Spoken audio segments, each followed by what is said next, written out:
오늘 함께 은혜 받으실 말씀은 하박국 2장 2절, 3절, 6절 이렇게 읽으시면 좋겠습니다. 하박국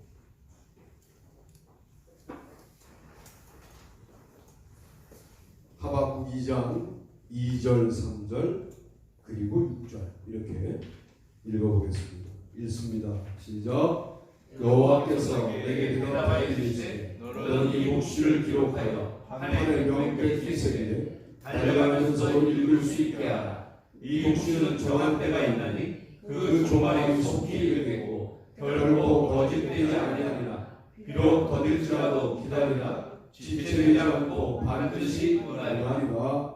아멘. 2장 6절.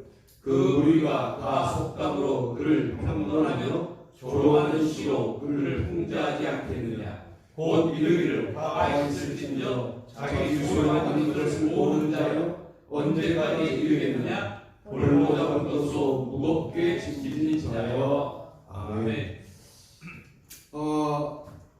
사실 제가 오늘 설교는 예전에 했던 설교를 좀 확장한 겁니다. 이 묵시, 그의 믿음, 그 성전, 이 수년, 제가 집회 나가면 반드시 한 번은 하는 설교인데 무엇을 발견했냐면 우리가 참 교만하구나 하는 사실을 발견했어요. 그 말이 무슨 말이냐? 욕심을 넘어서려고 하는 노력을 우리 스스로 하는 겁니다. 되든가요? 인생을 제대로 살고 싶은 노력을 우리 스스로 합니다. 되든가요? 좀 되는 듯 하다가 꼭 엎어지죠. 욕심도 며칠 잘 참았다가 또 엎어지고. 여러분, 그렇게 사는 게 아니라 이렇게 해야 된다는 가르침을 제가 오늘 함께 나누려고 하는 거예요. 이 묵시가 없으니까 자기 소유에 몰두하는 거다 그 말이에요. 묵시가 없으면 백성이 방자하게 행한다. 이게 자본주의 사회의 일반적인 모습인 거예요. 근데 우리도 내가 이 소유욕을 어떻게 한번 통제해 봐야지. 기도 열심히 하면 될 거야. 예배 열심히 드리면 될 거야. 내가 열심히 예배 드리고 내가 열심히 기도하면 될 줄로 알아요. 아니에요. 하나님이 우리 안에 하나님의 계획을 깨닫게 하십니다. 할렐루야. 아멘. 그래야 욕심이 정리가 돼요. 여러분들은 무슨 대단한 일을 아직까지 이루지 못했다고 생각하실 수 있어요. 여러분, 욥의 인생 한번 생각해 보세요. 지난달 묵상했던 욥의 인생을 생각해 보세요. 대단한 부자였거든요. 하루아침에 다 날아가고 하루아침에 자녀들 다 죽고 부인은 떠났는지 있었는지 모르지만 하나님을 저주하고 죽으라고 하고,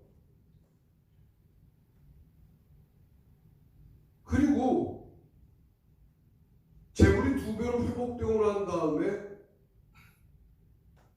세월이 차서 기한이 되어 죽었어요. 그냥 그 인생의 이벤트는 소유와 자녀가 죽었다가 회복된 거 한 번이에요. 그리고 그 뒤로 아무 일도 일어나지 않고 살다가 가는 겁니다. 요셉, 우리는 매우 드라마틱한 인생이라고 요셉을 생각하지만 30 될 때까지 드라마틱하죠. 죽을 때까지 아무 일도 있지 않아요. 여러분의 평범한 일상이 위대한 거다 그 말이에요. 기도가 필요한데 기도가 나와. 누가 하라고 해서가 아니라 툭 튀어나와요. 찬양이 필요한데 찬양이 툭 터져 나와요. 말씀이 필요한데 말씀이 읽어져요. 이거보다 위대한 게 어디 있습니까? 당신이 하나님의 자녀라는 건데 세상에 하나님의 자녀보다 위대한 존재가 어디 있습니까? 세상의 소유를 가지고 나를 분석하니까 내가 별거 아닌 것 같고 그게 조금 좋으면 별거인 것 같고, 이게 모두 묵시가 없어서 벌어지는 일들이다 그 말이죠. 하나님의 계획이 깨달아지면 정말 정말 소유는 많아도 괜찮고 없어도 괜찮은 수준에 가게 돼요. 뭘 기도해야 되느냐? 주님이 나에게 뛰면서도 포기하시고 걸으면서도 포기하시고 잘 때 그리고 깰 때 모두 포기하시는 하나님의 계획이 무엇인지를 깨달라고 기도하셔요. 하나님이 나를 이 땅에 보내셨으니까 하나님의 자녀로 살아가는 내가 품어야 될 이 몫이가 뭡니까? 그것이 깨달아지면 세상을 당당하게 사는 거예요. 세상의 평가 따위가 뭐가 중요합니까? 세상에서의 위치가 뭐가 중요합니까? 자기 소유가 뭐 그리 중요합니까? 욕심은 이렇게 이기는 거더라고요. 아멘. 우리가 못 이기고 하나님이 계시를 주시고 묵시를 주셔야 이기더라고요. 요즘 제가 무분별하게 시간을 쓰잖아요. 밤 12시 한 10분까지 여기 앉아 있거든요. 그리고 집에 가면 거의 12시 반 넘어요.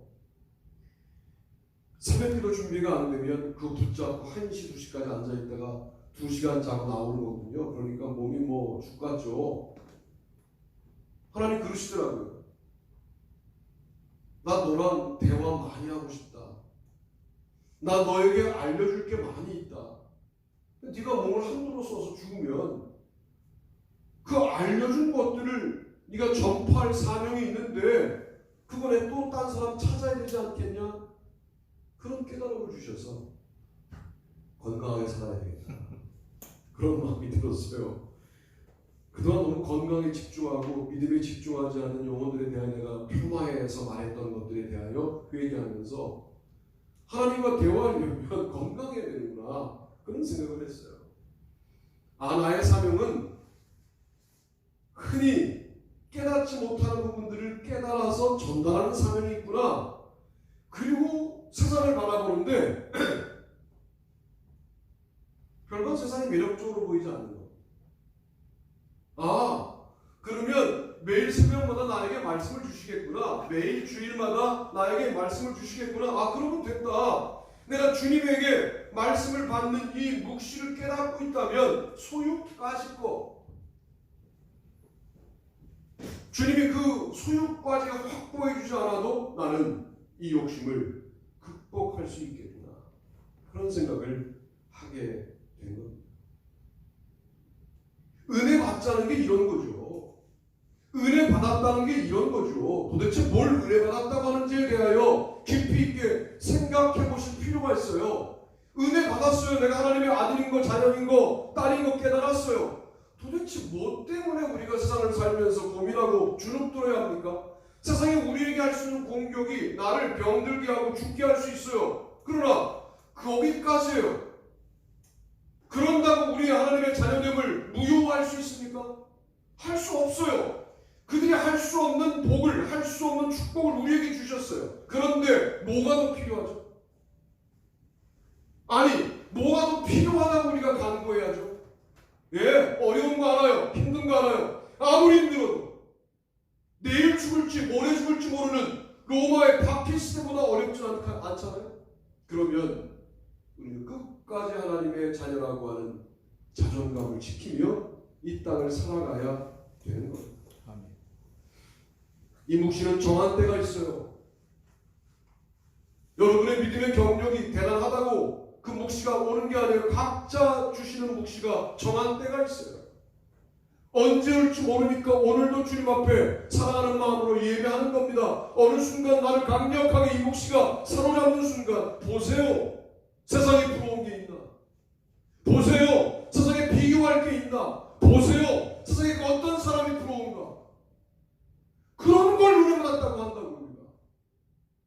그런데 세상의 뒷공문이나 따라다니고 있고 세상의 경쟁에 희생당했다고 주눅들어 있고 세상에서 무언가 소외되었다고 힘들어하고 여러분 이게 뭡니까?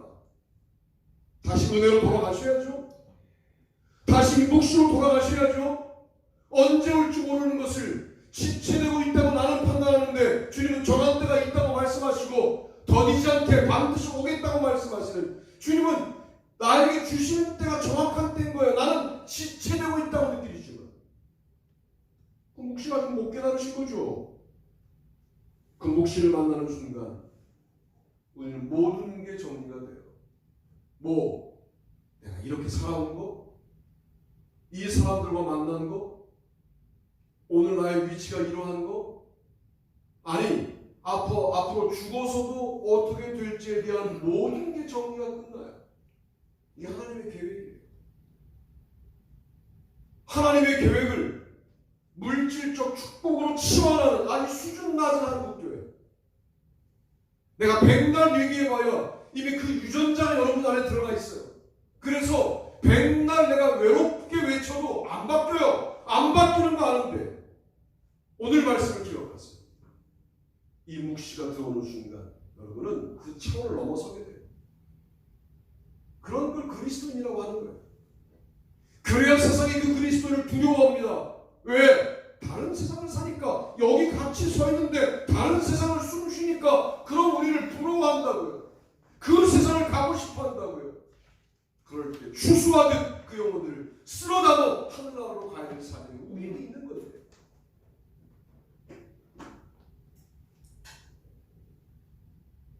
또 욕심을 어떻게 극복하느냐. 2장 4절 5절 우리 본문의 소제목도 같이 읽으시면서 말씀을 나눠보겠습니다. 읽습니다. 시작. 그의 믿음으로 이기적인 욕심을 넘어서라. 보라, 그의 마음은 불안하며 그 속에서 정직하지 못하나 의인은 그의 믿음으로 말미암아 살리라. 5절. 그는 술을 즐기며 거짓되고 교만하여 가만히 있지 아니하고 수월처럼 자기의 욕심을 넓히며 또 그는 사만 같아서 종아리를 모으고 자기에게 여러 나라를 모으며 여러 백성을 모으나니. 그의 믿음으로 자기 욕심을 이기는 거다 그 말입니다. 로마, 여기서 말하는 바벨론, 뭐 이미 경험한 이집트, 우리가 경험하는 세상, 모두 치환할 수 있는 대상들이거든요. 이 세상을 살아가는 모든 사람의 삶의 모습은 뭐냐? 자기 욕심을 가지고 살아가는 거예요. 그 욕심이 이루어지면 뭐라 그래요? 꽤 그럴듯한 인생을 살았다고 그래요. 자기 욕심이 성취되지 않으면 뭐 허무한 인생을 살았다고 그래요. 그게 우리의 허무와 진실을 충만을 결정하는 것이 아니라 내가 어떤 위기 가운데에도 그 위기에 적용할 수 있는 그 믿음이 있느냐, 나의 믿음이 있느냐, 이 상황을 헤쳐나갈 나만의 믿음이 있느냐, 이게 영광을 결정하는 겁니다. 하박국이 단순히 영광스러운 그리스도를 말하는 것만이 아니라 싸워야 될 대상을 말하는데 자기 욕심을 가지고 여러 나라를 자기들에게 복속시키는 그런 바벨론 같은 아주 욕심이 그득한 그런 삶을 살아가는 존재들에 대하여, 아니 그게 아니고 너를 너되게 하고 너를 하나님과 잇대어 살게 하고 너를 충만하게 만드는 것은 자기 욕심이 아니라 자기 믿음이다 라고 말하는 거예요. 이제 물을게요 여러분들에게. 자기 믿음이 있냐고. 누가 뭐라고 그래도 이게 내 믿음이라고 내놓을 만한 나의 믿음에 대한 고백과 실체가 있느냐라고 묻는 거예요. 왜? 이게 없으면 고난과 어려움 속에서 버틸 수 없거든요. 내 하나님이 있어야 되고 내 복음이 있어야 되고 내 기도가 있어야 세계 선교가 되는 거죠. 로마서 1장에 보면 바울이 내 기도도 말하고 내 믿음도 말하고 내 복음도 말하고 내 하나님도 말하지 않습니까? 자기 믿음. 나는 하나님을 이렇게 믿는다라고 하는 나의 믿음의 고백. 이게 욕심을 채우는 것보다 훨씬 더 영광스러운 삶이에요. 자기 욕심을 이기신다고요? 어떻게 이기실 거예요? 참으신다고요? 언제까지 참으실 거예요? 이게 자기 공로로 되는 일이 아닙니다. 자기 업적으로 되는 일이 아니에요. 믿음을 그렇게 배우면 잘못 배운 거예요. 어떻게 해야 되느냐? 믿음을 가지는 거예요. 하나님을 나에게 채우는 거예요. 내 안에 그득했던 욕심이 쫓겨나가는 거예요.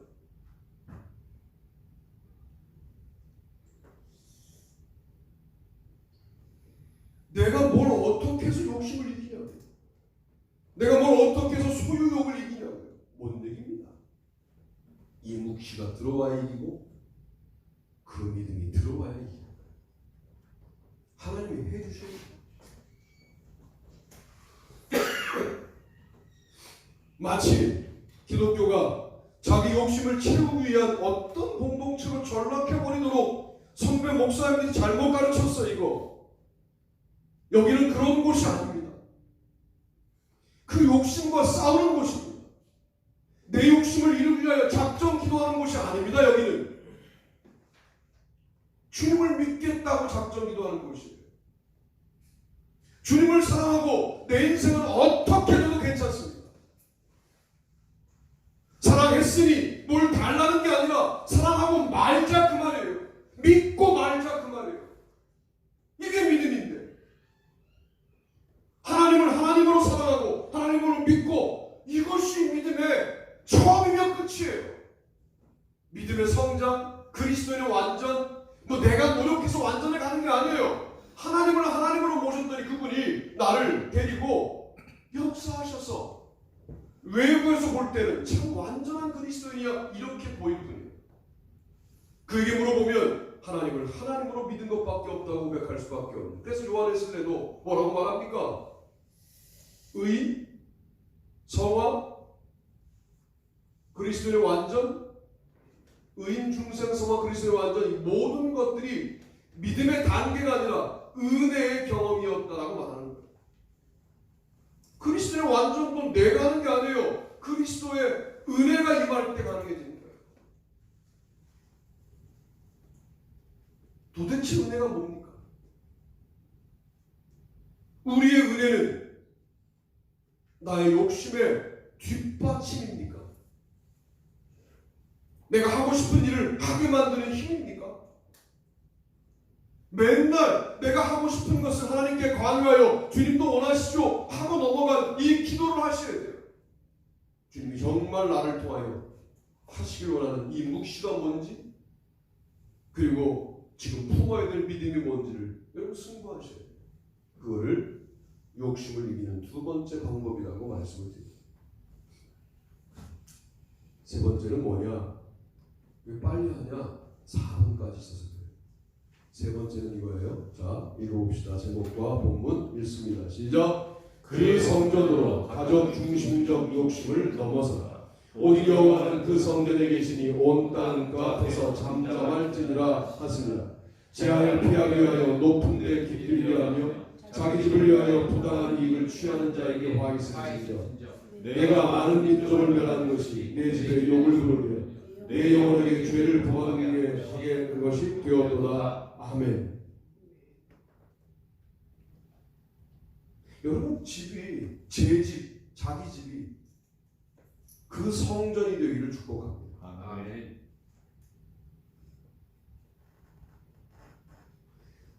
여러분의 삶 자체가 여기만 성전이라고 하니까 집이 이원화되는 거예요. 성전과 집이 두 가지가 되는 거예요. 이게 하나가 돼요. 주께서 거기 계셔야 돼요. 여러분만 살아있다고 그게 집입니까? 그런 집은 세상에 많습니다. 놀랍게도 여호와께서 여러분의 가정 가운데 살아계셔야 돼요. 그래야 온 천하가 그 집 앞에서 잠잠할 수밖에 없어요. 그 성전에 관련된 명확한 인식을 가져야 돼요. 여러분 스스로가 성전이에요. 자, 생각해 보세요. 여러분 스스로가 성전이에요. 여러분 스스로가 교회예요. 월요일에 출근해서 어떻게 하셔야 돼요? 밝게 인사해, 동료에게. 이게 모두 교회를 위한 일이에요. 성전을 위한 일이에요. 솔선수범하셔야 돼요. 의무감을 하는 게 아니에요. 왜? 내가 성전이니까. 존재론적으로 성전이니까 자연스럽게 되어야 한다 그 말이에요. 그리고 다니는 모든 여러분의 행동 반경들이 모두 거룩한 땅을 만드는 일들이 되는 거죠. 삶 자체가 영광스러운 것이 되는 거예요. 여러분들은 착각하시죠? 내가 전도해서 우리 교회 데려놓고 자랐으니까 나는 영혼권을 많이 못했을 것이다. 그렇지 않아요. 그렇게 웃고 다녔던 여러분 때문에 교회 다니는 영혼들에게는 하나님이 여러분의 몫이라고 분명히 말씀하시는 하늘나라의 평가가 있을 거예요. 제가요 집회를 다녀보면 알아요. 어느 날은 집회를 망쳤다는 느낌이 들 때가 있어요. 인간의 느낌은 정확하지 않습니다. 정말 망쳤어요. 뭐 혀도 꼬이고 뭐 예화도 앞에 쓸 걸 뒤에 써버리고 막 바꿔서 다 했으니까 그러면 일단 전문가들은 야 오늘 완전히 망쳤다. 그런데 그 집회에 선교사 나오고 목사가 나오는 거 아세요? 우리의 감정 그거 너무 웃긴 거라고. 우리의 감정적인 판단 그게 진리가 아니라고요. 저는 늘 최전방에서 그런 것들을 경험하기 때문에 분명히 말씀드릴 수 있어요. 여러분이 여러분의 인생 평가하지 마세요. 어떻게 알아요? 여러분의 인생에 대해서. 하나님만 하실 수 있는 일을 여러분이 하지 말라고요. 하나님께서 실패, 그래야 실패지. 하나님께서 아니라고 그래야 아닌 거지. 왜 자꾸만 본인이 아니라고 그래요? 본인이 그렇게 잘 알아요? 우리 자신을 몰라요. 그리고 우리가 살아온 모든 삶의 궤적에 대해서 왜 우리 스스로 평가합니까? 거기서 이 영향을 받은 사람들이 어떻게 바뀌었을지에 대하여 우리는 아직 모릅니다. 하나 분명히 할 수 있는 것은 너무 자기 집의 가족 이기주의에 몰두한 욕심에 집중하는 사람들은 그 성전으로 살고 있지 못한 것이다 라고 말할 수 있어요. 가정을 돌보지 말란 말입니까? 아니, 가정을 그 성전으로 삼으시라. 가정을 그 성전이 되게 하시라. 그럴 때 가족 이기주의를 넘어설 수 있다. 주님이 오셔야 그것도 가능한 거죠. 내가 성전 삼았다 그렇게 결단했다고 되는 게 아니에요. 그렇게 되면 뭐 하나님이 필요 없게요? 아니요. 하나님이 그렇게 결단한 나의 마음에 오셔서 나를 온통 지배하실 때 가족 이기주의를 넘어설 수 있는 거죠. 그때 내 눈이 열려, 내 마음이 열려 다른 가정의 자녀를 위하여 우는 차원 높은 교회가 되는 거예요. 욕심의 문제를 고민하지 않고 살면 내가 죽을 때에도 욕심 붙들고 죽겠구나라고 하는 최근의 깨달음이 있어서 내가 지금 욕심을 묵살한다. 그런데 하박국의 영광은 욕심을 이기는 데 있는데 그게 하박국의 매우 중요한 주제 이무시 그 믿음 그 성전이 있다. 4번이 중요해서 4번으로 넘어가려고 해요.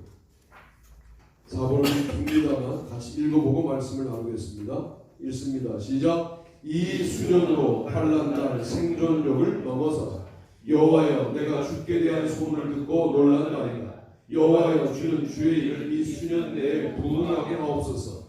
이 수년 내에 나타내시옵소서. 진노 중에라도 긍휼을 잊지 마옵소서. 내가 들었으므로 내 창자가 흔들렸고 그 목소리로 말미암아 내 입술이 떨렸도다.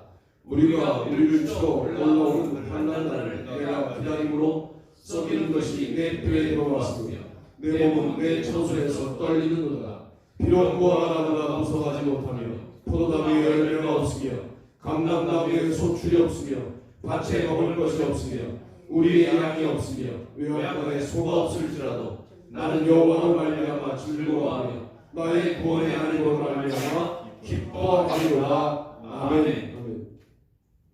이 수년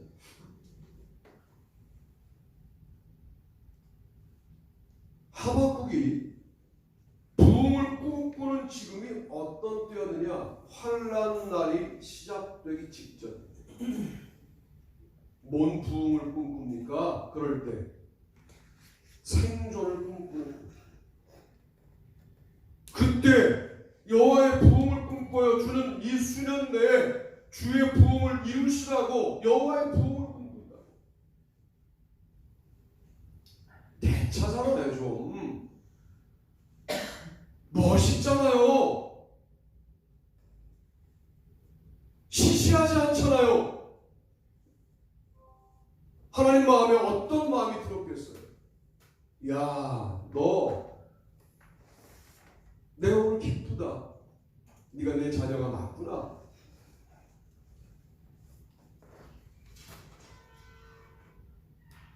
얼마나 일이 대찬 일이냐면 바벨론이 올라오고 있다.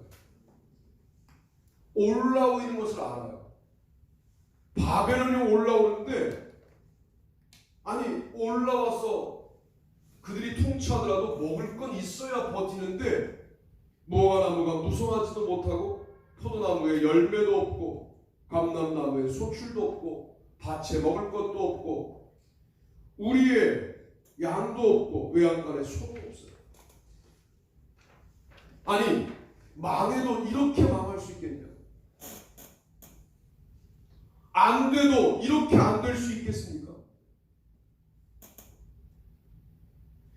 그 와중에 여호와여 내가 주께 대한 소문을 듣고 놀랐나이다. 여호와여 주는 주의 일을 이 수년 내에 부응하게 하옵소서. 이 수년 내에 나타내시옵소서. 진노 중에라도 긍휼을 잊지 마옵소서. 진노를 알고 있어요. 하박국이. 우리가 잘못하여 우리를 진노하셔서 치러 바벨론을 동원하시는 중에도 긍휼을 잊지 말고 나는 이 진노를 지나 부흥까지를 볼 테니 주의 일을 하십시오. 대차잖아요. 이런 게 신앙입니다.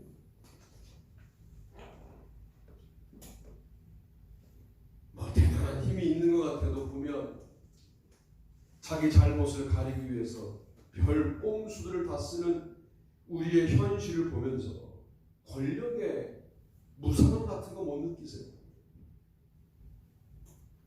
교단의 최고 대표자가 되어도 자기를 드러내는 일에 그냥 혈안이 되어서 뛰어다니는 모습을 보면 참 초라해 보이지 않습니까? 여러분이 뭐가 어땠어요? 여러분이 뭐가 어떻습니까? 자세히 보자고요. 잘 보자고요. 오래 보자고요. 여러분 안에 오늘부터 오늘을 선포하는 시점이 뭐냐? 환난 직전 먹을 것도 누릴 것도 육중으로 실패한 남아있지 않은 지금에도 뭘 꿈꾸냐? 이 수년 내에 오늘부터 시작하여 몇 년간 여호와의 부흥을 꿈꾸겠다.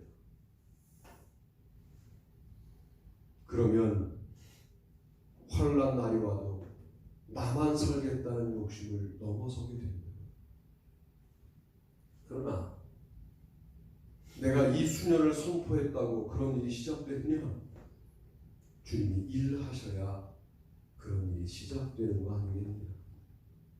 이런 말씀을 드리는 겁니다. 오늘 말씀 정리는 매우 간단하지만 이렇게 내려볼까 해요. 하박국 3장 19절 주 여호와는 나의 힘이시다. 나의 발을 사슴과 같게 하사 나를 나의 높은 곳으로 다니게 하시니 이 노래는 지휘하는 사람을 위하여 내 수금에 맞춘 것입니다. 이 고백이 우리의 결론이 되어야죠. 이 몫이 나에게 특별한 깨달음을 주시는구나. 소유가 뭐가 소유가 안 따라와도 이 계시 붙잡고 살아갈 수 있다니까요. 그 믿음이 와 나로 하여금 자기 믿음이라고 나에게 속한 것이 아니라 믿게 해주시는 능력이 다가와 와서 결국은 자기 욕심을 이기게 하시는 거죠. 그 성전이 분명해져요. 교회를 사랑해요. 예수라는 교회란 공간을 사랑한다는 말이 아니라 주님이 교회라고 여기는 그 교회를 사랑하는 거예요. 나의 이런 행동과 이런 언행이 교회로서 온당하냐를 고민하기 시작했어요. 주께서 은혜를 부어주셔서 자기 집에 몰두하는 욕심을 넘어서게 하고 도리어 축복하시는 일들이 일어나지 않게 해요. 환난이 예상돼요. 다 끝났다고 생각하는 모든 사람들 앞에서 여호와의 부흥을 말하며 이 수년을 선포하는 아름다운 주님의 일하심을 기대하는 믿음을 갖게 될 때 우리는 환난 날에 자기들만 살겠다고 하는 욕심의 구덩이에서 벗어나 그들을 주님께로 인도할 수 있게 되지 않겠는가. 이 모든 고백의 근거는 주 여호와는 나의 힘이시오.